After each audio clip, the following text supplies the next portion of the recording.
Hi everyone, and welcome to the Round 6 report and featured game from the Corus Tournament 2010. Shirov's winning streak was finally put to an end by Nigel Short, who managed to draw against him in their game, although Shirov is still leading the tournament by 1.5 points. Ahead of the 4 players tied for second place, Carlsen, Nakamura, Ivanchuk and now also Kramnik, after his win against Loek van Wely in this round. There were 2 other wins. Dominguez beat Tviakov and Liko beat Caruana. I chose the Kramnik game to make a video on because it featured an opening that unfortunately is rarely seen at top level anymore, and some very nice end gameplay from Kramnik, as can always be expected for him, and he's one of the best in the business out there. As a couple of subscribers pointed out, it seems I'm doing a series on Van Wely for this tournament. He keeps losing in style, so I've got little choice really. But anyway, to get into the game, Kramnik had the white pieces and opened with d4, and Van Wely answered with knight f6, showing an intention to go into one of the Indian defences, which he did after c4, g6, knight c3 and bishop g7, leading to a king's Indian defence as opposed to playing d5 at this point instead, which is the Grunfeld defense and much more popular at top level play. It's a gutsy choice from Van Wely, as Kramnik is a noted expert in the white side of the King's Indian. Indeed, it was his use of the bayonet attack that stopped none other than Garry Kasparov using the defense, and it's that same bayonet attack that has made the defense unpopular at top level.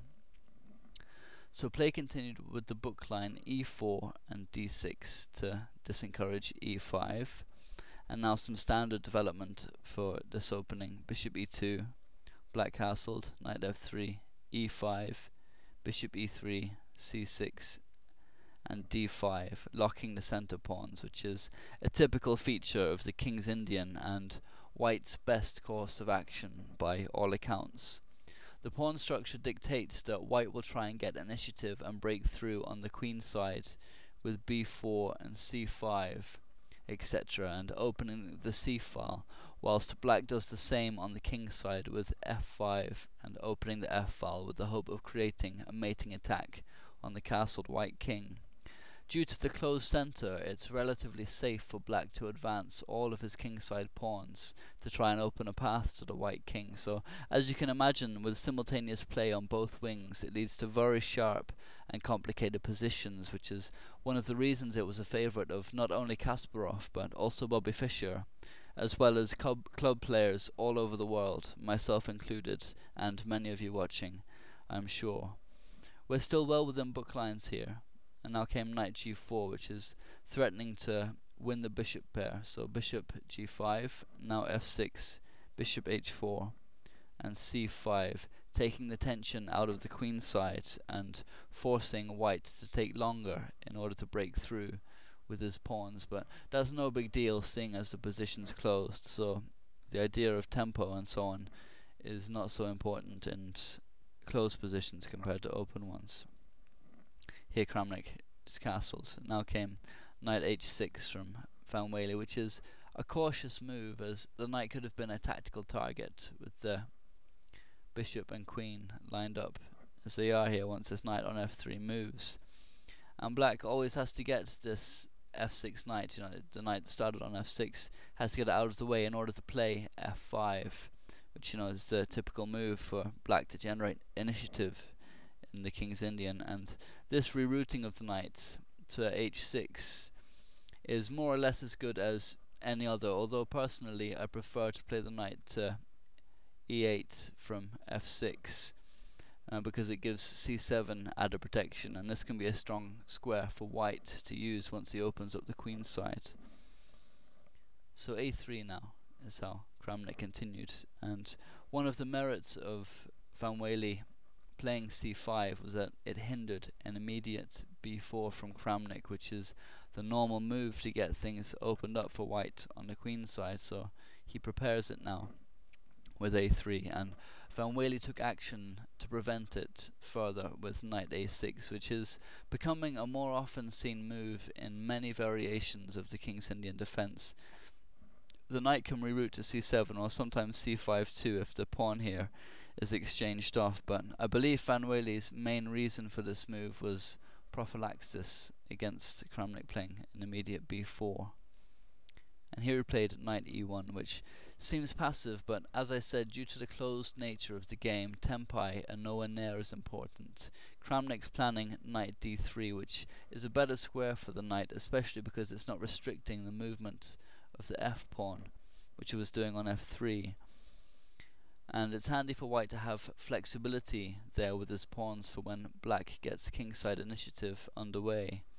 Also, Kramnik's going to play later f3 and bishop f2, which is a common setup for white in the King's Indian defense, as the dark square bishop here on f2 helps defend the king side here whilst also playing an attacking role on the queen side. And this was also the last book move of the game, because here Van Wely played queen e7 just to connect his rooks after the bishop moves and give added protection to the second rank along the queen side, as well as taking further control of c5 here, albeit indirectly, as exchanges are likely there later after b4. This c5 pawn could be weak in some lines. It's another reason for playing queen e7. So now came knight d3 from Kramnik, the continuation of his rerouting of the knight. And one of the benefits of this move is that it adds pressure to c5 once b4 is played, which is also supporting. Another idea of knight d3 is to support b4, so it's now playable, whereas it wasn't before. And so, d3 is a logical square for the knight, given Kramnik's overall strategical needs in the position. So g5 is how Van Wely continued. Now bishop g3 and f5, which is the thematic attack for black in the King's Indian, as I mentioned. And Kramnik now bolstered his defense with f3.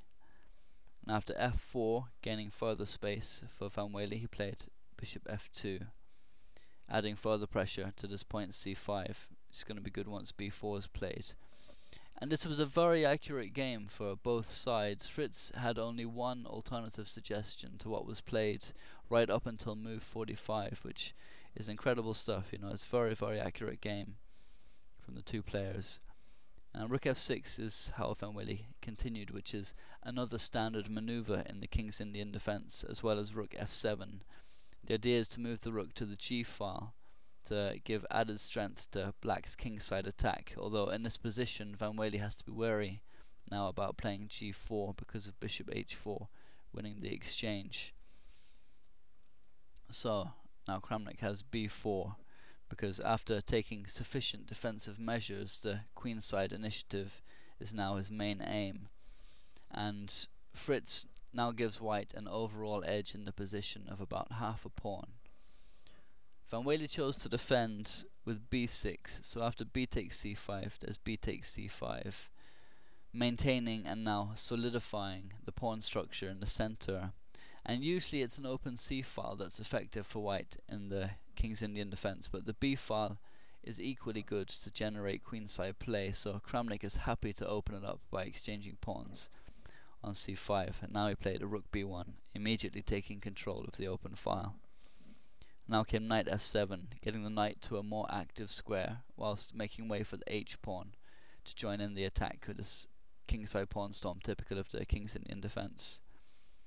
And now Kramnik played queen a4 with further queenside pressure, and also tying the bishop down to the defense of the knight here at a6. And white's edge is now at 0.7, so it's a fairly significant edge, and there's the threat of queen c6, which is going to win a piece. So Van Wely played the correct defensive move against that with knight d8, but Kramnik is getting play and initiative on the queen side a lot quicker than Van Wely is on the king side, which is what gives him the edge he has here. And impressively, he manages to maintain it until Van Wely resigns over 30 moves from now.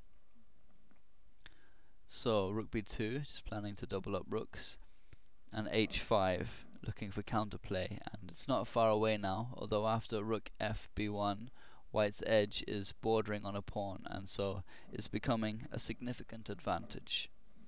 Okay, that's the end of part 1.